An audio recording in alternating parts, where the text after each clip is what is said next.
an 85% export collapse, a $138 billion drop in foreign treasury holdings, and a consumer boycott that is no longer confined to Canada. What if those aren't separate stories? What if they're early warning signs of a much larger shift affecting trade, manufacturing, investment, and even the future of North America's automotive industry? For decades, businesses relied on stable supply chains, predictable trade relationships, and steady investment flows. But today, those assumptions are being challenged from multiple directions. Welcome back to your ultimate pit stop, Piston Pundit. Today, we're examining how consumer behavior, political tensions, and global capital are colliding in ways that could reshape factories, supply chains, and industrial investment across the continent.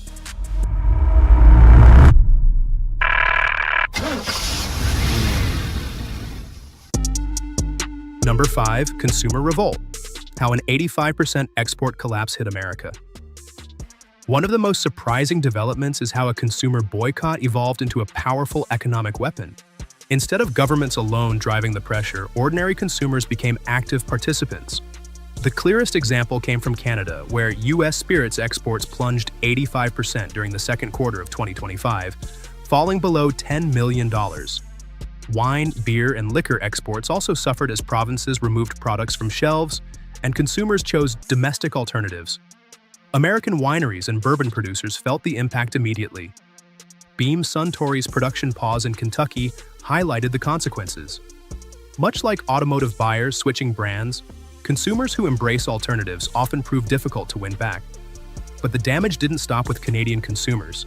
What began as a local boycott soon started crossing oceans, creating new challenges for American brands abroad. Number 4. Boycott goes global. U.S. brands face growing backlash. Anti-American consumer sentiment gradually spread beyond Canada into parts of Europe. Surveys in Germany showed some consumers avoiding American products. Polling in France revealed support for boycotts involving brands such as Tesla, Coca-Cola, and McDonald's. In Denmark, political controversy surrounding Greenland contributed to backlash against certain U.S. goods. While most Europeans continue purchasing American products, the trend highlights growing reputation challenges. Modern boycotts spread rapidly through social media, shopping apps, and retailer promotions. Goldman Sachs estimated widespread foreign boycotts could reduce U.S. GDP by between $28 billion and $83 billion. For automakers, brand trust now matters almost as much as engineering, performance, battery range, and pricing. But consumer backlash is usually a symptom, not the root cause. To understand why these movements gain traction, we need to examine the political tensions that strained one of North America's most important economic partnerships.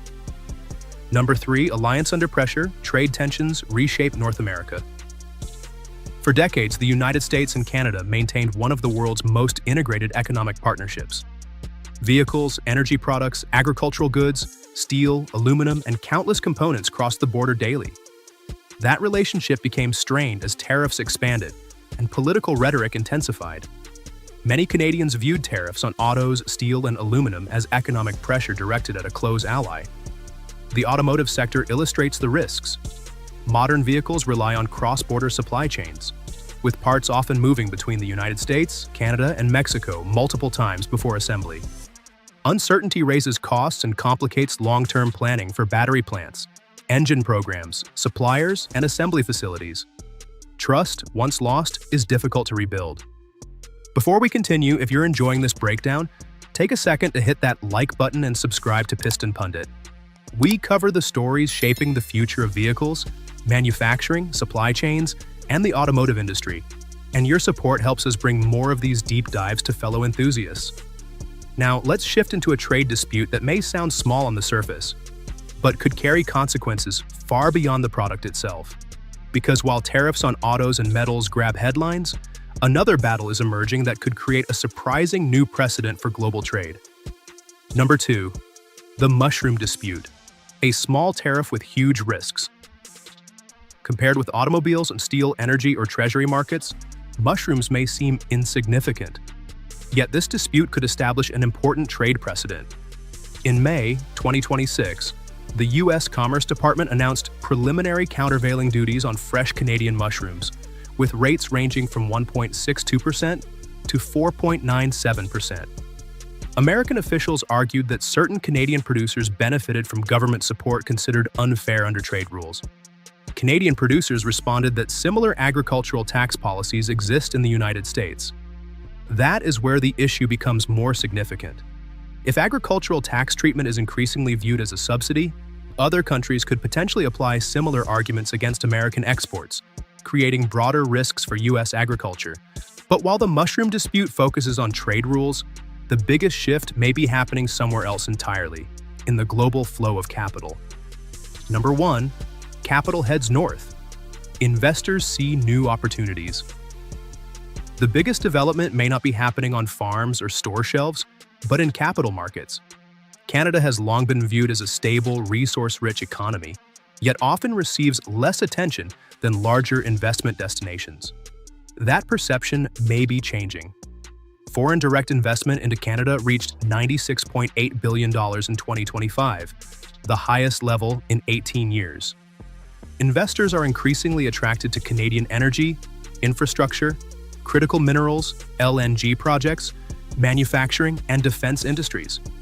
Meanwhile, foreign holdings of U.S. treasuries fell by $138.4 billion in March 2026.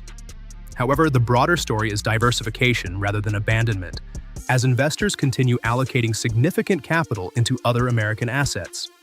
And that brings us to the biggest takeaway from this entire story.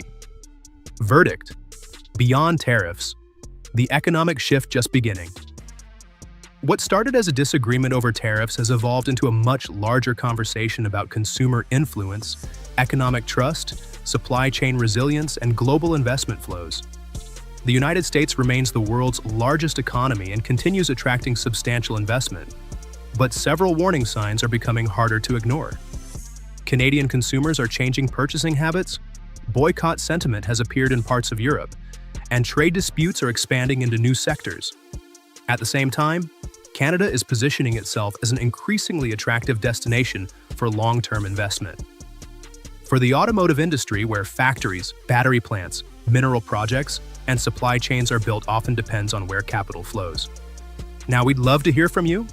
Do you think Canada's boycott efforts will have lasting effects on American industries? Could more global investors continue shifting capital toward Canada in the years ahead?